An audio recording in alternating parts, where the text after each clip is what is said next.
The 6 automatic qualifiers for the European Ryder Cup team are set. Yes, Rory McIlroy leading the way, along with Tour Championship winner Tommy Fleetwood, Justin Rose, Robert McIntyre, Tyrrell Hatton, and Rasmus Højgaard. Mark, when you take a look at those 6 players who will be playing for Team Europe at the Ryder Cup, what do you think? Pretty strong? Yeah, I think it's strong. I think their better players are playing well at the right time. Now, again, that's if the Ryder Cup was starting tomorrow. It's not. We've got some time. Keegan Bradley has suggested that his team's going to play in Napa, which is the only PGA Tour event, the Procore Championship, between now and the Ryder Cup in the middle of September. So we're going to see most of Team USA at that event in all likelihood. It'll be curious to see how many Europeans continue to get starts. But I think overall, yeah. And of course, Rasmus gets it done and bumps out not Tyrrell Hatton, excuse me, bumps out Shane Lowry of that final spot on the final day at the British Masters, right? I mean, that was Shane Lowry had that automatic 6th spot, and Højgaard goes in and gets it done at the British Masters to bump Lowry out of the top 6. Now, I think you and I both believe that Shane Lowry is going to be a part of this team. He's going to be a captain's pick, and who knows, maybe he gets to play some golf with his Zurich Classic of New Orleans teammate and best friend Rory McIlroy in terms of a partnership. We'll have to wait and see. But Adam, is Shane Lowry? He's got to be an automatic lock, does he not?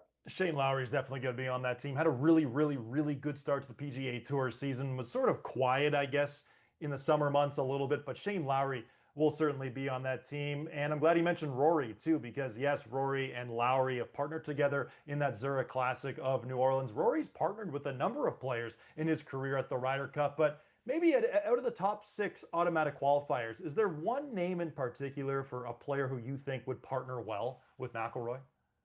It's going to be interesting to see. I don't know. Maybe Hatton, a little sandpaper to go Hmm. along with Rory, because Rory can bring some emotion in the Ryder Cup, but he's also one of the nicest guys in the world, and sometimes too nice. Obviously, we saw some sandpaper the last time around with Rory, but I think maybe bringing that Tyrrell Hatton, that little edge right out of the gates with Rory wouldn't be the worst thing in the world. I do see him with Shane Lowry though at some point here. I'd love to see Tommy Fleetwood and Justin Rose. I think that would be a great pairing. Great friends. Get the Englishmen out there. Let them go. I think that'd be fun. I'm going to be curious to see how Luke Donald decides to do this, Scully, because there's a couple different ways he can go. And for that matter, Team USA as well, but it's not as big of a decision on Team USA. At least I don't believe it is. We'll wait to see what the picks are. Those picks are coming out Wednesday this week. We'll know more.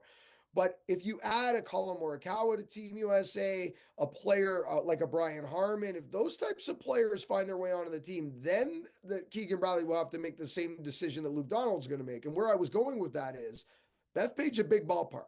It's a bomber's paradise.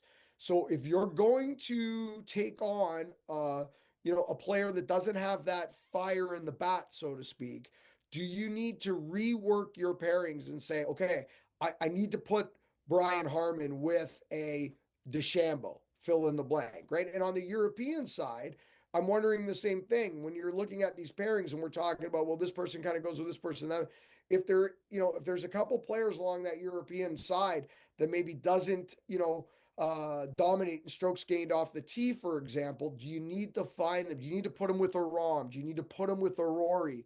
The bombers that are going to be on that European side. It's so interesting to see. I love this part of the Ryder Cup. I love this dissecting it. You, Bob, and I are going to be talking about this now for 5 weeks, right? Until we Oh get there. yeah. Oh, yeah. We're so excited for the Ryder Cup. And coming up next week here on Golf Talk Canada Television, full recap of all of the captains' picks for both Team USA and Team Europe. We can't wait for the Ryder Cup at the end of September.